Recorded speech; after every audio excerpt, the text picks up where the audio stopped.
We've started this series in Genesis, and I'm going to read the whole chapter, which I translated myself. So if you are a visual person like me, it might help you to use the internet, a Bible app, an actual Bible, whatever you would like to follow along. If you don't have one and you would like one, let one of us know.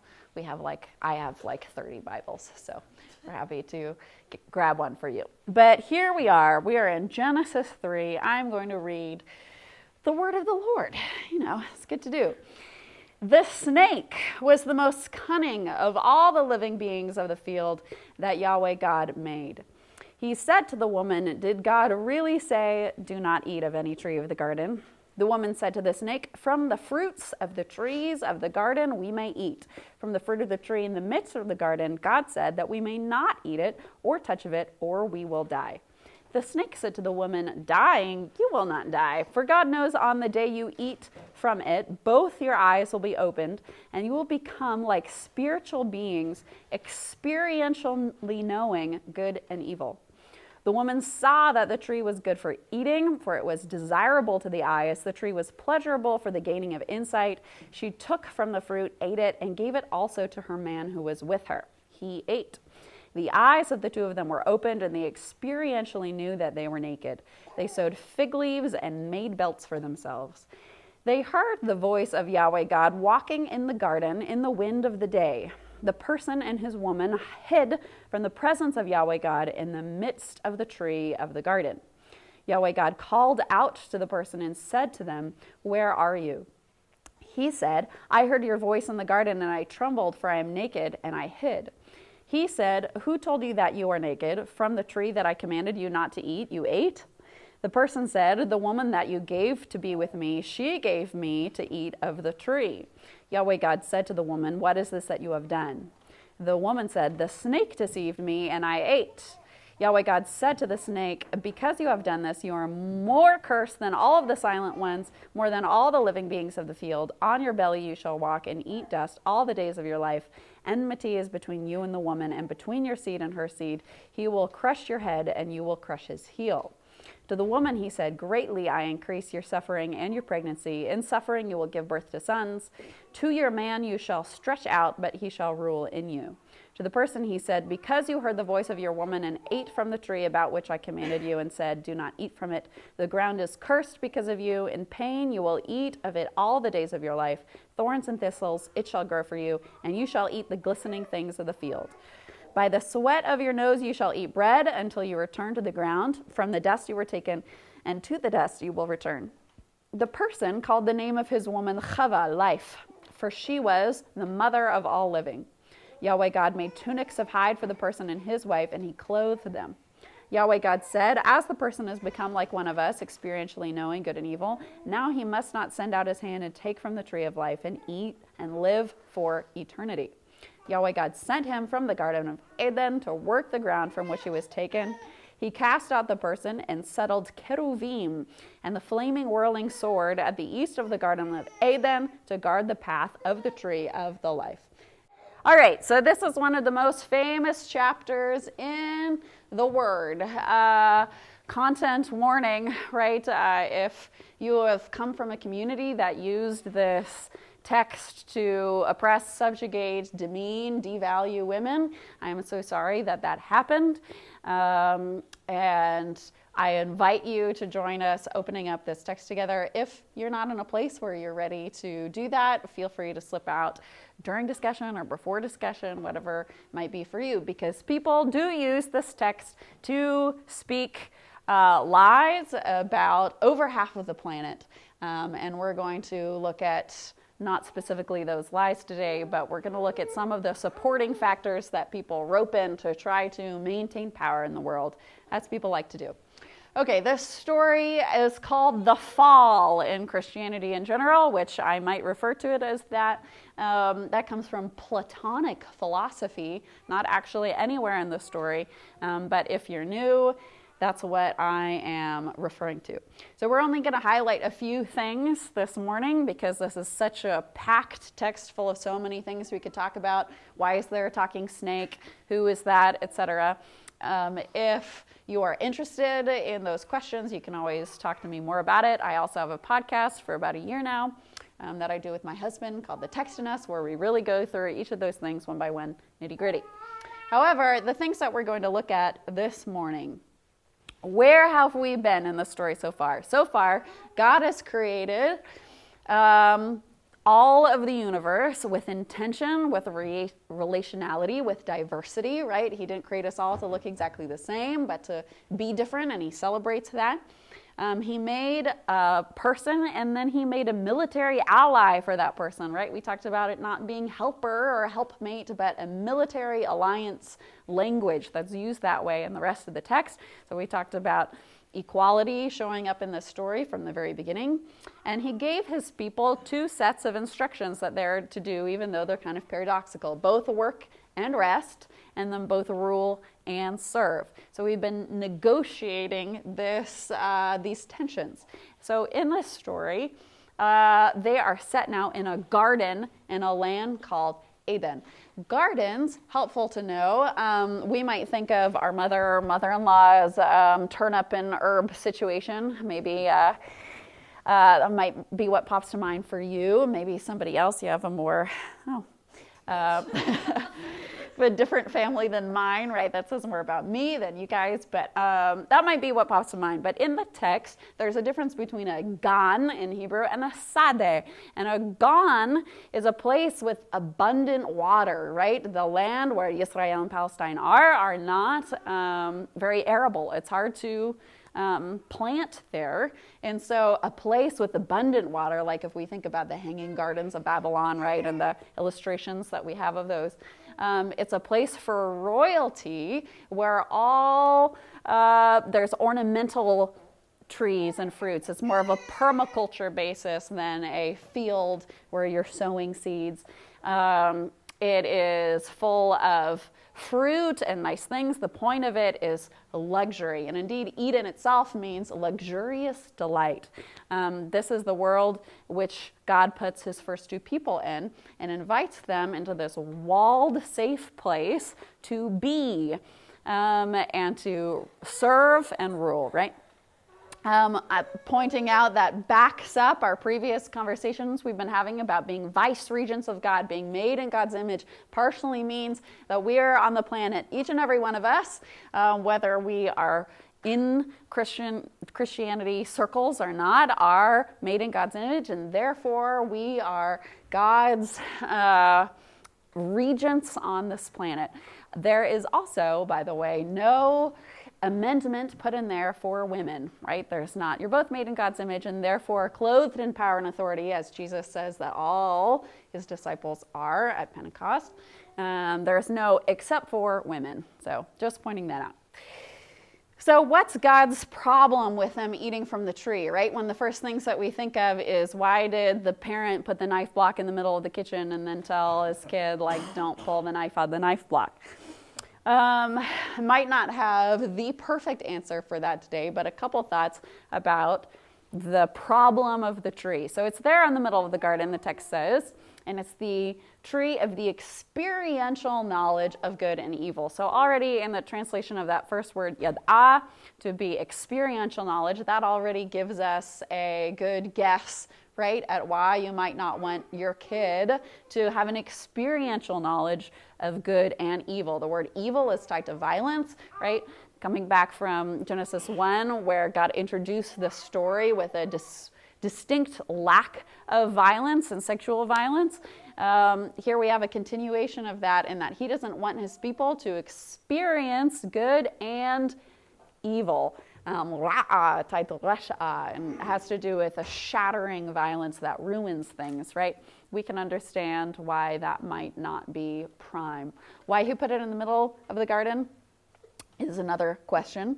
But another way to look at this tree is that good and evil might be what's called a merism. So merism is a figure of speech that refers to opposites that denote everything in between. So for instance, when we say, Lord, you reign from day to night, day and night you reign in the Psalms or something, we don't mean When it is day and when it is night, God reigns. But if it's sunset, if it's sunrise, if it's dusk, if there's kind of a mist and you can't tell what time of day it is, God does not reign, right? That's not the idea. It's from day till night you reign.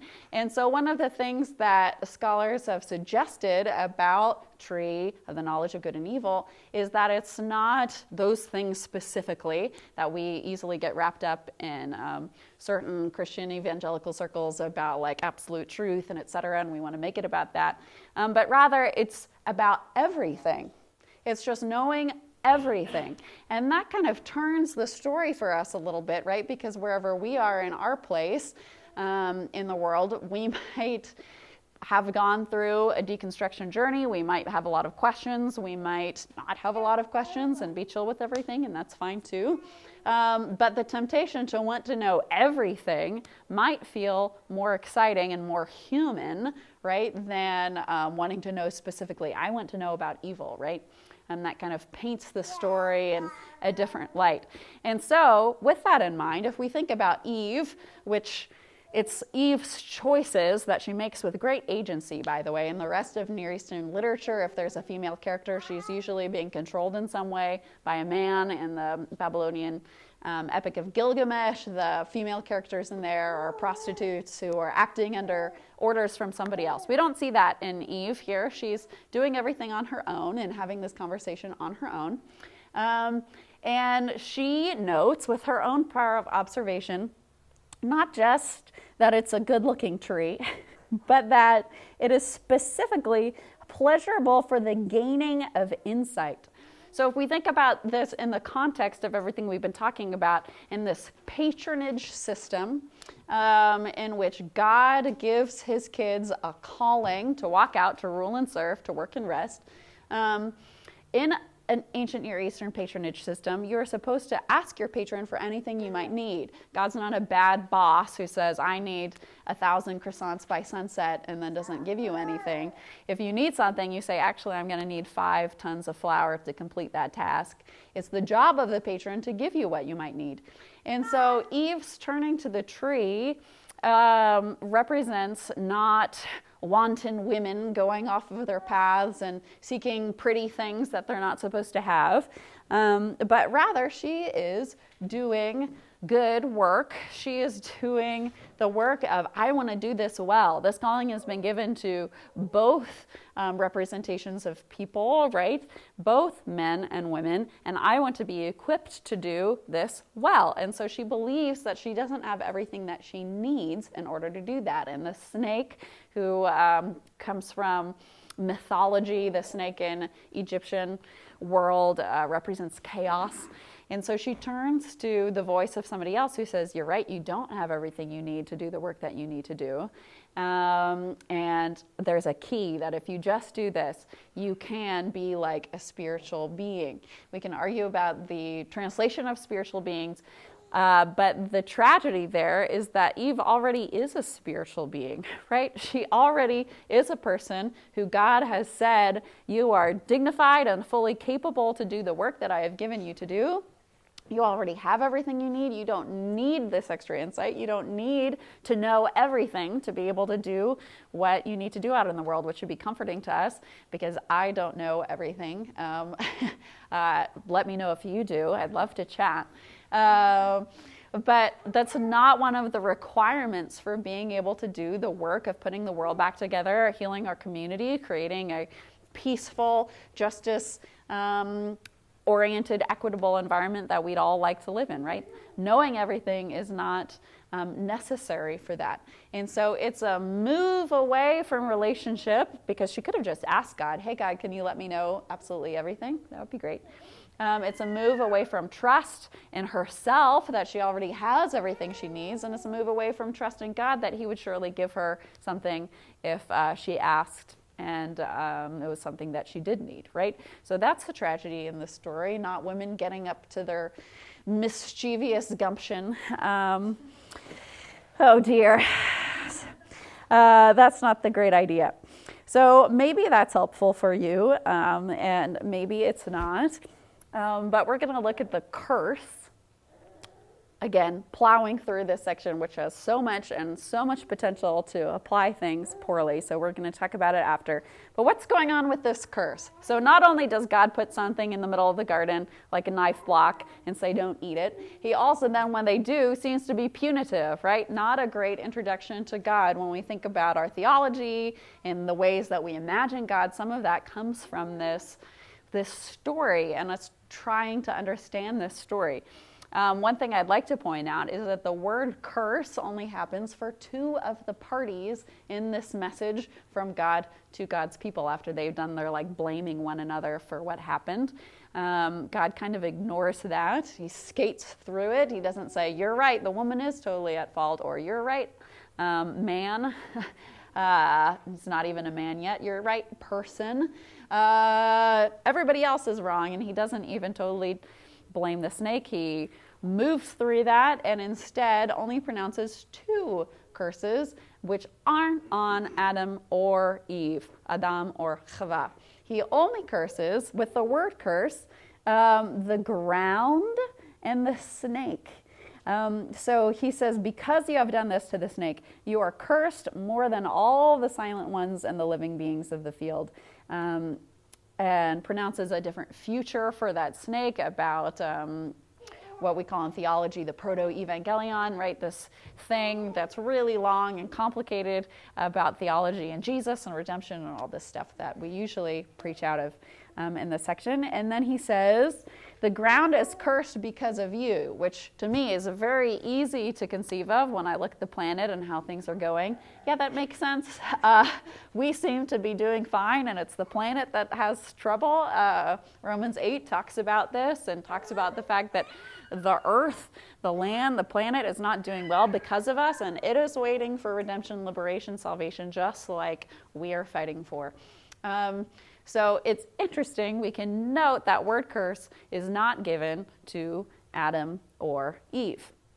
It's also the things that happen within those things that we usually call the curse are not the way that things are supposed to be.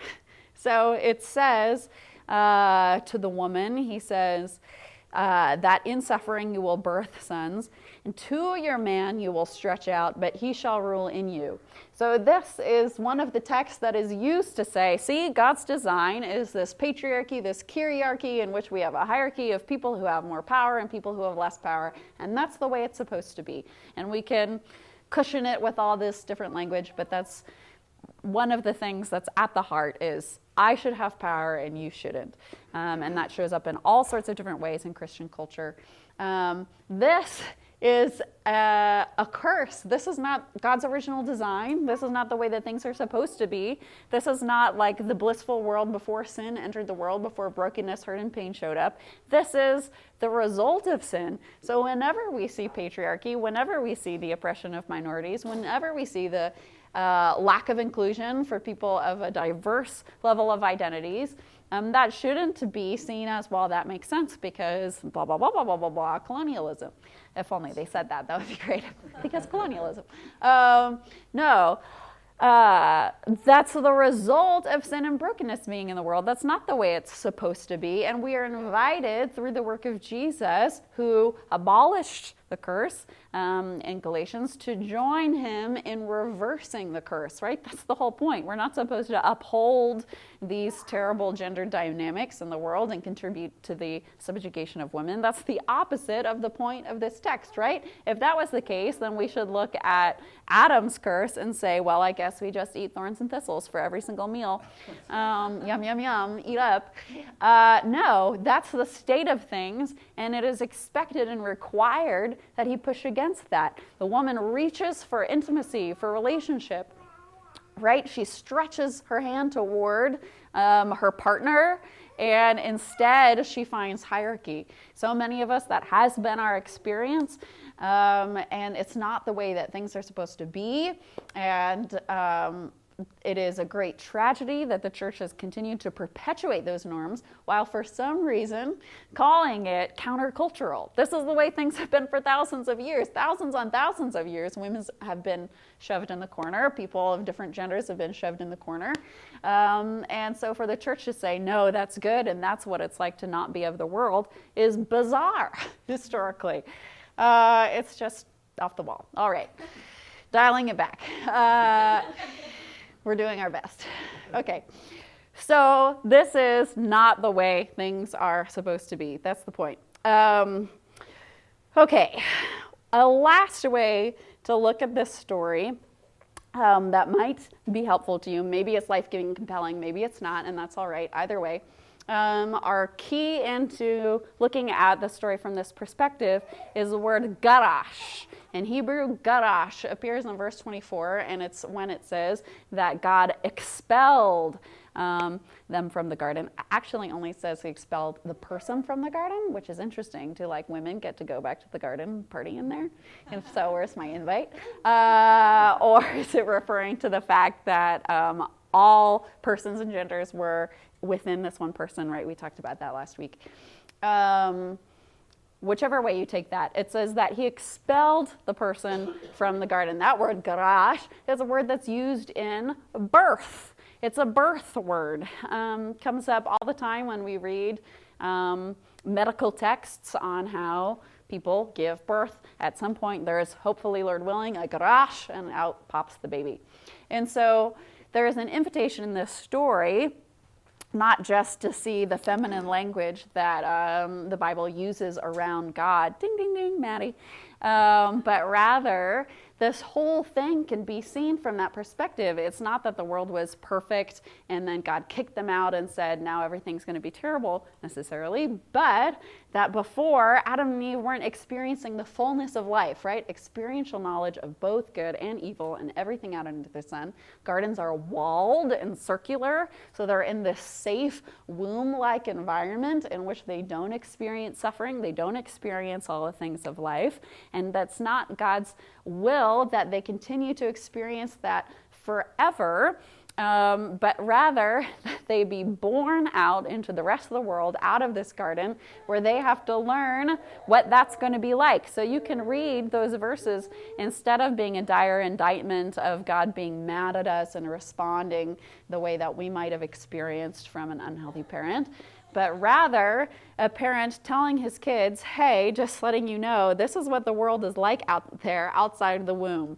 Within the womb, you get to eat of everything. There's no problems, right? It all gets brought to you. But out there in the world, there is suffering, right? People do not give birth when they are still in the womb, but when they come out of the womb, they might. So that includes Eve's, Chava's part of the curse, quote unquote curse. And for men, while you don't particularly have to work in the same way in the garden, right? It does say that you should serve and work in it, but it's like a harvesting work is different than like plowing and sowing and ripping up weeds. Different models from permaculture to an agrarian society. So it will be harder. So you can look, rather than saying that God is being punitive over a system that he created and set up, you can say God is moving them out of a safe place in which everything is just chummy, but they're not experiencing the fullness of life, to warning them, hey, I'm going to curse your enemy, the snake. I'm going to let you know that things are rough for the planet out there because of you, but also this is the way of the world. You will have to work much more than you used to. If you had a parent who had that kind of conversation with you, maybe that went over well or not so well, but you can frame what's happening in that section through that lens. So what we're going to do this morning is unless you choose to run away, which is also perfectly acceptable, we're going to split into discussion. And the point of the discussion is not to share trading cards about the worst things that people have ever said to us about women. right? We don't want to try to outdo one another in trauma. The point is that we want to share how we're doing now with whatever kind of messages we grew up with. What's our experience of that now? How do we feel occupying our gender role that we've chosen, or our body, or whatever it might be in the world now? And so we're going to talk about that. And then we're also going to talk about what kind of season are you in right now? Are you in a womb season where everything is pretty good, man? It's gone well. Or do you feel like you're in transition? Do you feel like you've been standing out there and you can see Eden over there and you haven't been let in? All of those things might be the case for you. So we are going to do, I'm going to pray, we're going to do one more song, and then we're going to split up into 2 groups at least, maybe 3. So pray with me this morning. God, I thank you that you are not a bad parent. It is my deep conviction that you are loving, that you are a good creator, that it is your desire that we be equipped to be out in the world with all of its difficulties, all of its challenges, all of the struggle that the earth is having, that we be equipped to be out in the world doing the work that you have called us to. I thank you that the subjugation of women is not in this text. I thank you that you could have put whatever else you wanted in this Bible story and said, and that's why these people can't X, Y, Z, and these people should ABC, but you didn't do that. That's not what we have today. I pray for the liberation of your people everywhere from the kind of oppressive messages that come from people like me. I pray that you would have nurturing and mercy for us, that we might be able to leave these stories that press people down and are so harmful and deadly, that we would be able to walk free from them. I pray that you would be with us as we heal from whatever experiences we have had as we go out into the world. And I pray that we would meet one another with you in our heart and in our eyes, that we might see you and the people around us. I pray that you would be in our discussions, that we would love one another well with good discernment and good wisdom and good questions. And I ask all these things in your name, Jesus. Amen.